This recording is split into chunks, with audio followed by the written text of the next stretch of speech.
একদম ন্যূনতম কি কি বিষয়ে ঐকমত্য হয়েছে সেটা বলা হবে। কেন বলেনি এটা ওনারা জানেন। এরকম কি যে কোনো ঐকমত্য হয়নি তা তো না, যদিও পত্রিকায় তেমন দেখিনি। পত্রিকায় শুধু এসছে প্রধানমন্ত্রী 2 টার্মের বেশি থাকতে পারবে না, আর বাকি যতগুলো বিষয় এসছে তার মধ্যে মত পার্থক্য আছে। যেহেতু এই কমিশনটা বা আছে যারা ডেকেছেন নাম হয়েছে ঐকমত্য কমিশন, তার মানে ঐকমত্যটাকে ফান্ডামেন্টাল মনে করছেন, হুইচ ইজ ট্রু। ঐকমত্য একেবারেই ছিল না বলে মিশরের বিপ্লব বলেন, অভ্যুত্থান বলেন, ব্যর্থ হয়ে গেছে। কিন্তু তিউনিসিয়া রিলেটিভলি বেশি ভালনারেবল ছিল, কিন্তু সেটা সাকসেসের দিকে গেছে। আবার নেপালও ভালো করছে। আমাদের প্রথম অ্যাগ্রি করতে হবে যে আমরা একটা ঐকমত্য গড়ব। আর ঐকমত্য যখন গড়বেন তার মানে হার মার তো দিতে হবে, কাউকে কাউকে কিছু ছাড়তে হবে, কাউকে কাউকে হয়তো নিতে হবে। কথা হচ্ছে এই কাজটা করবে কি?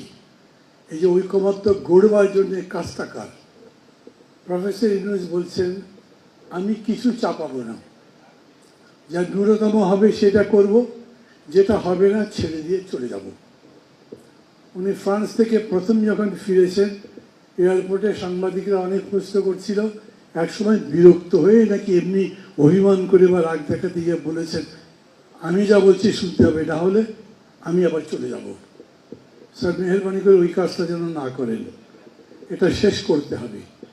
এবং শেষ করবার জন্যে না, আমি এটা বললাম কেন, ডক্টর ইউনূস সবাই জানেন ইজ আ সুইট টকার, কিন্তু খালি মিষ্টি কথা বললে তো রাজনীতি হবে না।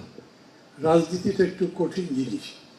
ধরেন এই যে বলা হলো বহুত্ববাদ চলবে না, কাউকে হার্ট করছি না, করলে আমি মাপ চাই। গণতন্ত্রে বহুত্ববাদ না থাকলে সেটা গণতন্ত্র কিভাবে? এই কথাকে আমি বলতে পারবো, কার যদি কষ্ট লাগে, এই আলোচনা যদি করতে না পারি তাহলে এগোতে পারবো না। এরকম আরও কিছু বিষয় আছে। আমরা এরকম একটা বিভাজিত সমাজ, পোলস অ্যাপার্ট আমাদের চিন্তা আছে, কথা আছে। এগুলোকে কোথাও মিলে সংশ্লেষ করে এক জায়গায় একটা কনসেনসাস করেই আপনাকে নির্বাচনের দিকে যেতে হবে। এটা কে করবে? সবচেয়ে ভালো হতো আমি মনে করি আমরা রাজনৈতিক দল যারা আছি না, সবাই মিলে বসে যদি একটা কনসেনসাস করে একটা চার্টার প্রিপেয়ার করে এই গভর্নমেন্টকে দিতে পারতাম যে এইটা এক্সিকিউট করেন, আমার ভালো লাগতো। কিন্তু আমি জানি এটা আমরা পারবো না। তখন আমার কোনো উপায় নেই, ডক্টর ইউনূসের প্রতি আস্থাশীল হতে চাইছি, উনি যেন নিরপেক্ষ থাকেন। কারণ আমি এটা বিশ্বাস করি যত যাই হোক লিমিটেশন ভুল ত্রুটি থাকলেও ওনার আর একবার ইলেকশন করে চিফ অ্যাডভাইজার বা প্রধানমন্ত্রী হওয়ার ধান্দা নেই। উনি তার চাইতে ছোট নাকি, বড়ই তো আছেন। সো তাকে এই জায়গায় আমি মনে করি লিডটা নেওয়া দরকার। একজন বললেন যে ওনাকে একটু কর্তৃত্ব নিতে হবে। আমি কর্তৃত্ববাদী হতে বলছি না, কিন্তু নেগোসিয়েশনে কারো না কারো কর্তৃত্ব থাকতে হবে। আমাদের অন্যান্যদের সবাই মিলে কারো না কারো কর্তৃত্ব মানতে হবে। আমার মনের মধ্যে ভয় থাকতে পারে যাকে আমি বিশ্বাসটা দিচ্ছি তিনি হয়তো আবার বিশ্বাসের বাইরে করতে পারেন।